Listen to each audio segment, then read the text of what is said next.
What a remarkable experience that Daniel had in his life, was able to eyewitness. Most of his life was spent in captivity as a young teenager, taken from his homeland to another. He had the opportunity to serve in the royal capacity under three different rulers.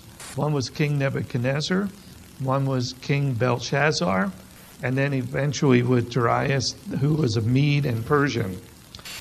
And all that time that Daniel was there, he grew in his power and his influence over people.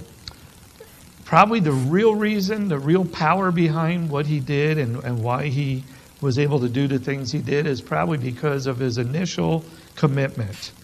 In chapter 1, verse 8, it said that Daniel resolved not to defile himself. He made that commitment as a young man that he was going to do what was right, no matter what else happened. He was always going to be obedient to God and walk in God's ways. That commitment, I think, followed him throughout all his years, through the experience with his friends, some of that time when they were thrown in the fiery furnace, interpreting dreams, all the things that he went through. Today we're in Daniel chapter 6. I'm going to look at the one that you're most familiar with him for. Not that there's a clue on the screen, but there might be. In spite of living in an environment that was an absolute moral cesspool, Daniel still was able to stay pure before his God. That is remarkable. We don't see that too often today, and we really want to see it, and we need to see it more. I think even in our own land, I see Christians compromising, down, and down, to the point that I don't know why anybody would be drawn to Christianity if that's the way our lives are. Daniel was someone who stood on absolute purity before God, and it preserved him through all those difficult times. In fact, he was so good and spiritual and righteous, whatever words you want to use. He was so good that the only perceivable weakness that anybody could find in him had to do with his devotion to God. If you're going to trip him up, it's got to be because he's too spiritual or too committed or too good.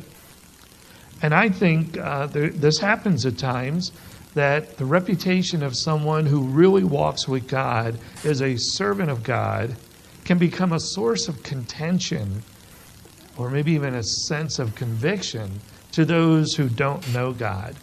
Sometimes they really just don't like you because you're too good or too whatever they're upset about. We're going to look at Daniel chapter 6 and see some of the experience that Daniel had. Not that he's out of experiences. He's had many of them over his lifetime. But this is one that's pretty amazing as well. First couple verses talk about who Daniel was at this point in his life, probably in his late 80s. It says, it pleased Darius to appoint 120 satraps to rule throughout the kingdom, with 3 administrators over them, one of whom was Daniel. The satraps were made accountable to them so that the king might not suffer loss. Now Daniel so distinguished himself among the administrators and satraps by his exceptional qualities that the king planned to set him over the entire kingdom.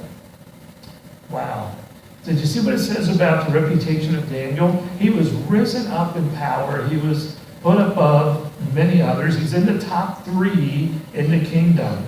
And it's because he distinguished himself, he had exceptional qualities, and now he was able to rule over much of the kingdom.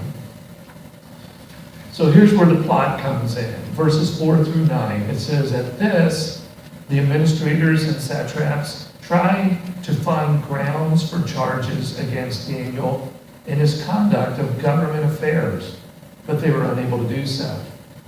They could find no corruption in him because he was trustworthy and neither corrupt nor negligent.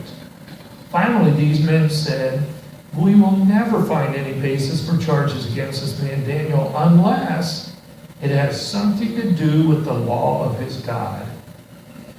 So the administrators and the satraps went as a group to the king and said, O King Darius, live forever. The royal administrators, prefects, satraps, advisors, and governors have all agreed. That's not true. Daniel wasn't in on that. He's one of the top three. We've all agreed that the king should issue an edict and enforce the decree that anyone who prays to any god or man during the next 30 days, except to you, O king, shall be thrown into the lion's den. Now, O king, issue the decree and put it in writing so that it cannot be altered in accordance with the laws of the Medes and Persians, which cannot be repealed. So King Darius put the decree in writing. They so despised Daniel. Daniel was somebody that had no corruption, absolutely trustworthy, and they despised him.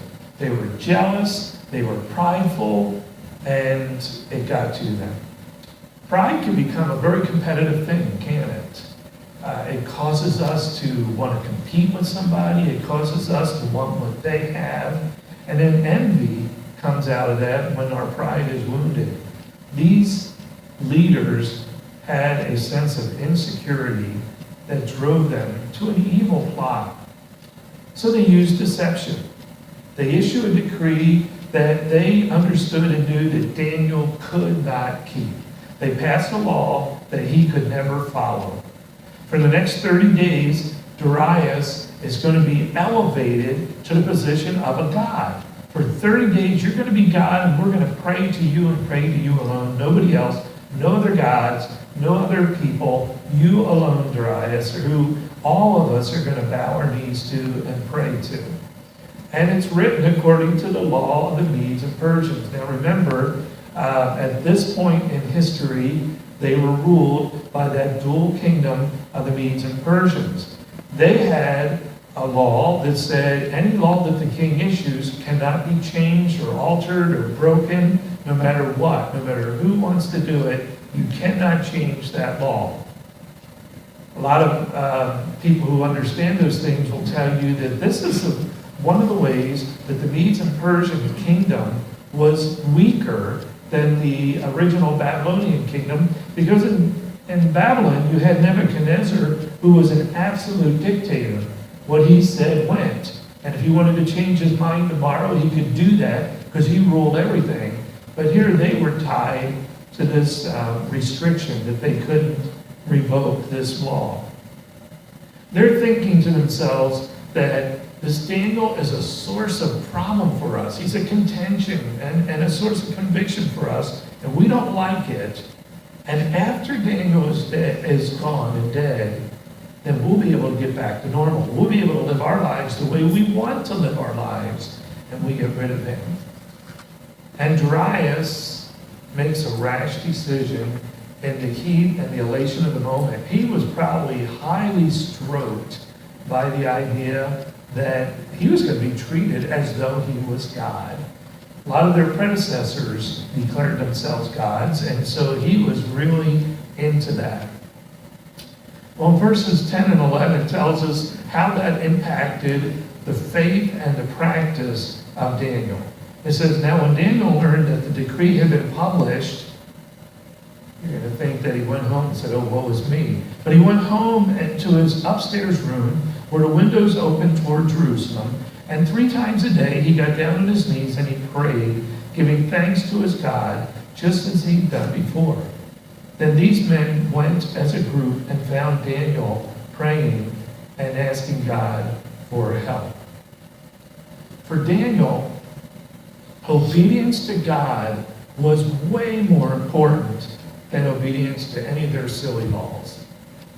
All he cared about was pleasing, honoring God.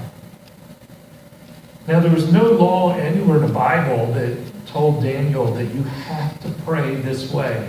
You have to pray 3 times. You have to pray at your window. You have to pray so that everybody sees you. Jesus talked about sometimes it's better to pray in a closet and not do this in a public show way. But Daniel knew that the secret to his living pure, and the secret to his gaining favor with other people, and the secret to God's work in his life and protecting him was prayer. It was his prayer. And he wasn't going to give that up for anything. And no matter what, he was going to accept the consequences that would come. You and I must be willing to accept the consequences of doing what is right.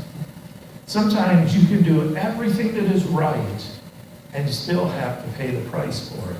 Sometimes you do what is right and you lose that opportunity of a promotion on the job because somebody else snookered and cheated or did whatever.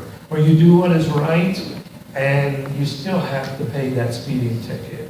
Or you do what is right and there's all kinds of consequences. Sometimes people don't want to do what's right, so they, instead of doing what's right, they just find ways to justify what they want to do. And say, well, it's okay because Christians do that in the area of Christian freedom and liberties that God gives to us, and we don't want to do what's right, so we just kind of justify what we really want to do. But when you do what's right, you need to learn to accept the consequences of it. Also, there it is, okay. God is still in control, even when life is out of control. You know, Daniel did what was right. You're going to see in a moment that he gets prosecuted for it and sentenced to an execution, even though he did what is right. But in the midst of all that, God is still in absolute control. In your life, when everything's chaotic, when it's not the way you want it to be, and nothing seems to be making sense, the only dependable thing there is that God is in complete control. Verses 12 through 15 will show you the accusations that come toward Daniel. And it says, so they went to the king and spoke to him about his royal decree.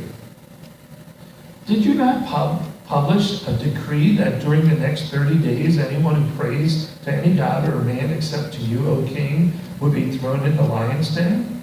The king answered, the decree stands, in accordance with the laws of the Medes and Persians, which cannot be repealed. Then they said to the king, well, Daniel, who is one of the exiles from Judah, they don't even acknowledge that he's part of the royal court. He's one of the top 3 rulers.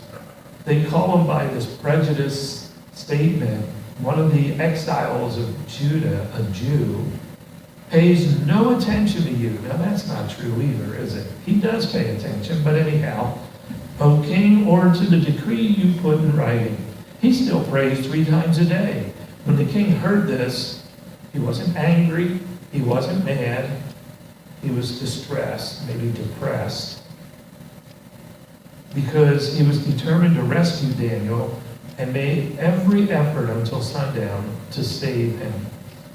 Then the men went as a group to the king and said to him, remember, O king, that according to the law of the Medes and Persians, no decree or edict that the king issues can be changed.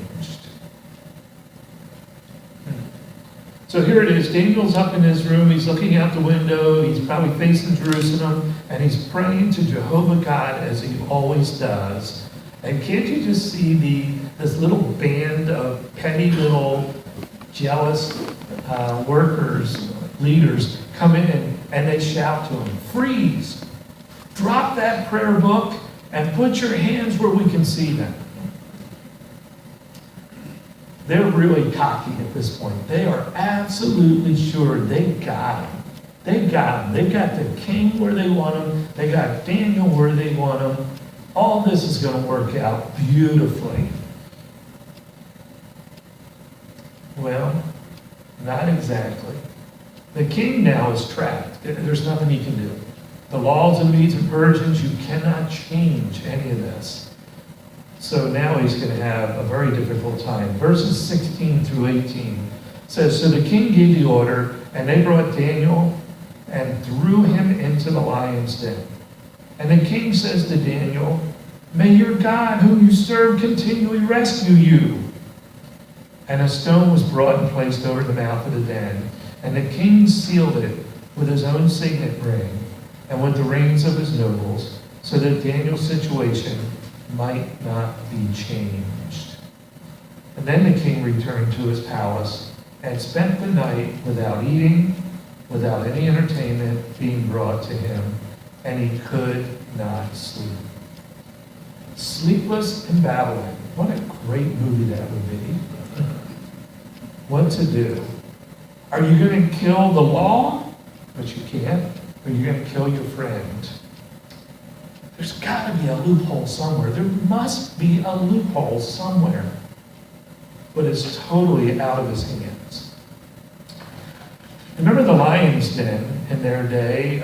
We don't have exact access to this exact place, but for the most part what they would do is they'd have a little cavern or pit underneath the ground, and they would throw lions in there and keep that well stocked.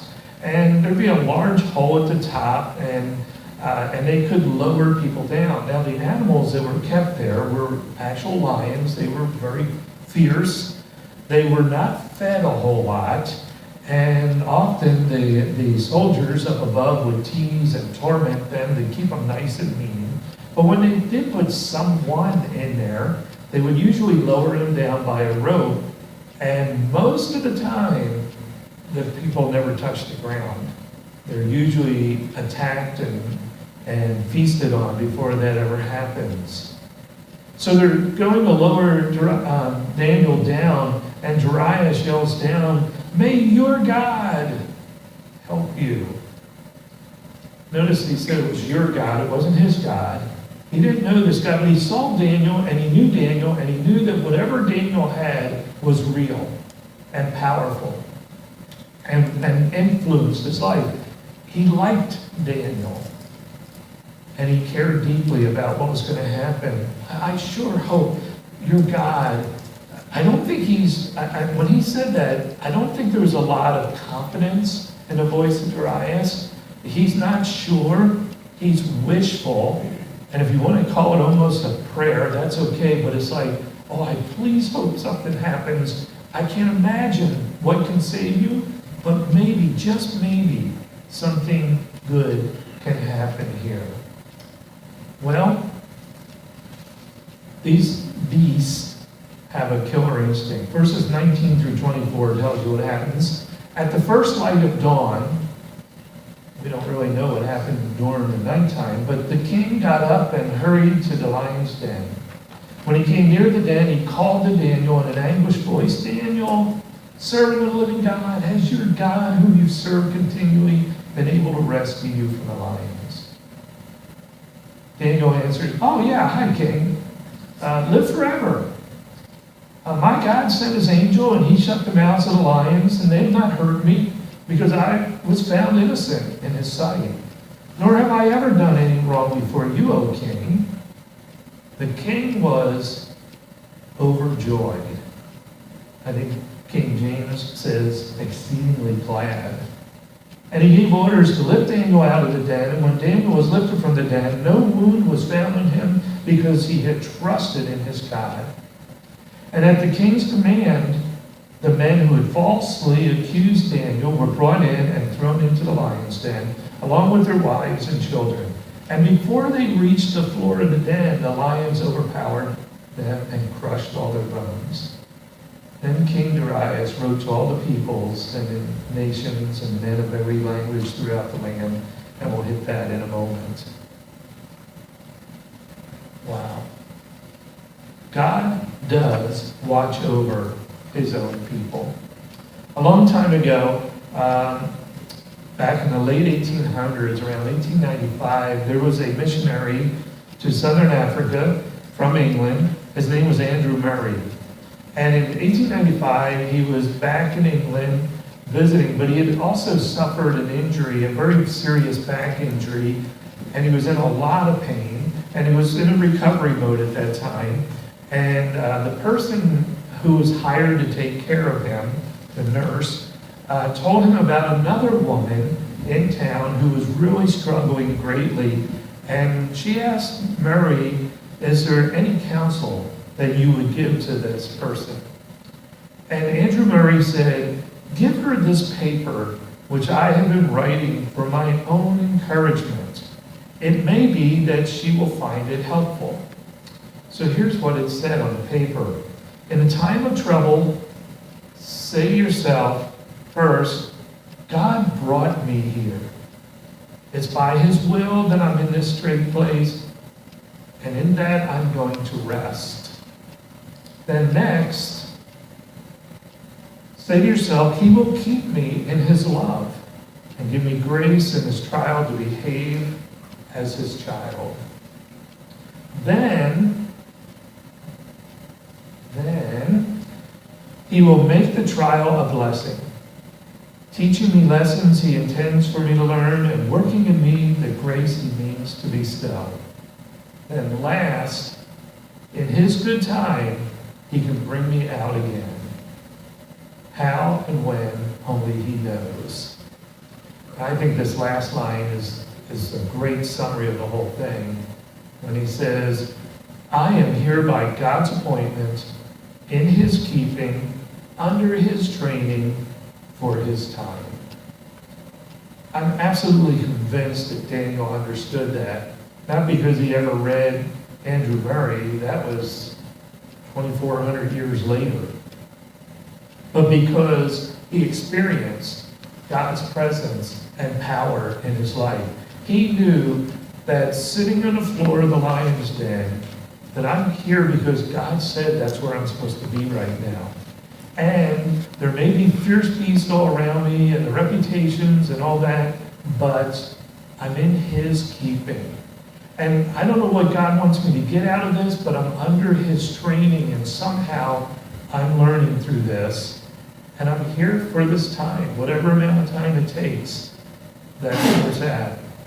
There are commentaries that have some tremendous writings, and a couple of the older ones have details of what it was like in the lion's den. Now, we don't know this, but it is kind of fun to read, and about how I read one where this was written about 150 years ago, where they suggested that he was on the ground and a lion came running out of a hole in the cavern and then saw it was Daniel and just kind of stopped. And another one kind of walked around and sniffed, and then a little baby lion came and nuzzled up next to him, and he put his arm around it, and then the mother sat at his feet, and he fell asleep on the head of, on the chest of the lion, and here is Darius struggling all night, worried like crazy. Get the entertainment out of here. I don't want any of this going on, and I can't sleep, I can't eat. And Daniel's sound asleep peacefully, resting on a lion. It's a pretty neat concept. Probably that did happen. So then in the verses that come, here's the tribute that he gives. In verse 25, may you prosper greatly. I issue a decree that in every part of my kingdom, people must fear and reverence the God of Daniel. For he is the living God, and he endures forever. His kingdom will not be destroyed. His dominion will never end. He rescues and he saves. He performs signs and wonders in the heavens and in the earth. And he has rescued Daniel from the power of the lions. So Daniel prospered during the reign of Darius and the reign of Cyrus, the Persian, who kind of co-reigned together with them at one point. He was exceedingly glad. And through this event, Daniel, the man of faith, was able to demonstrate a walk with God, and God's name is literally proclaimed around the known world at that time. There's some great lessons for you and I to learn from this. One would be that when God proves our faith, he sometimes puts us in difficult places. Sometimes you and I go through difficult things because God is trying to do something in us and with us and help us in some ways.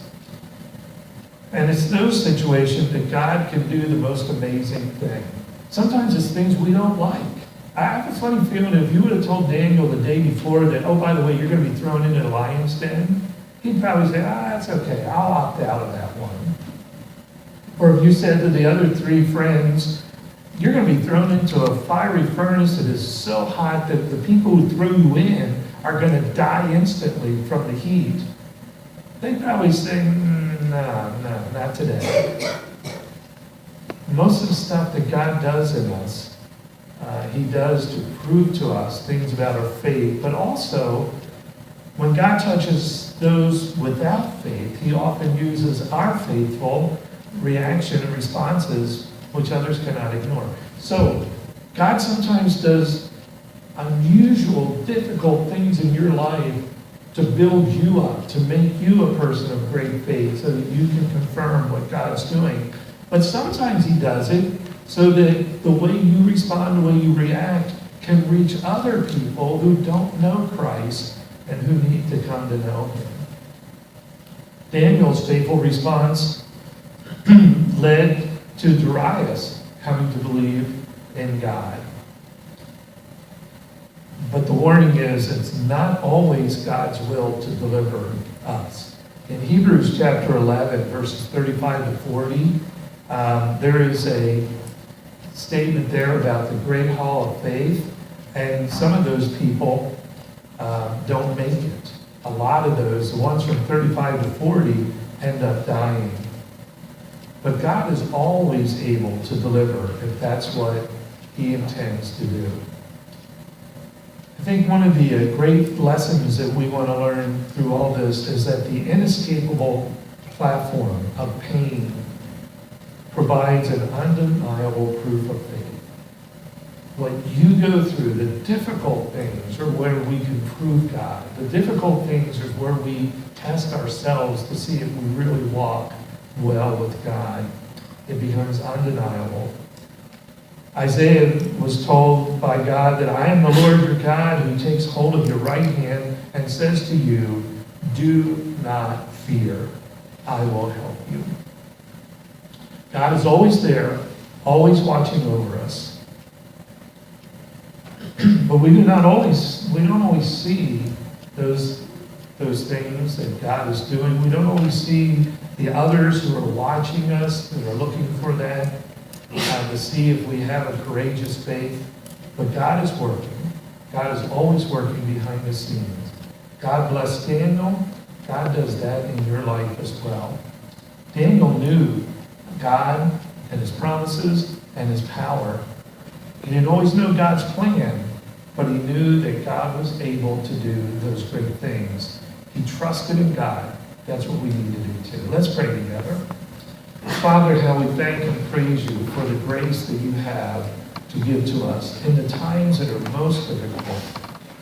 Lord, we know that you work in marvelous ways, often behind the scenes, behind us. We don't see, we don't sense, we don't know. But we do know because your word promises that you are the ever-present help in our time of struggle. This day and this week, give us the ability to have faith in you and trust in you no matter what you take us through. And may our responses and our reactions bring honor and pleasure to your good name. In Christ we pray. Amen.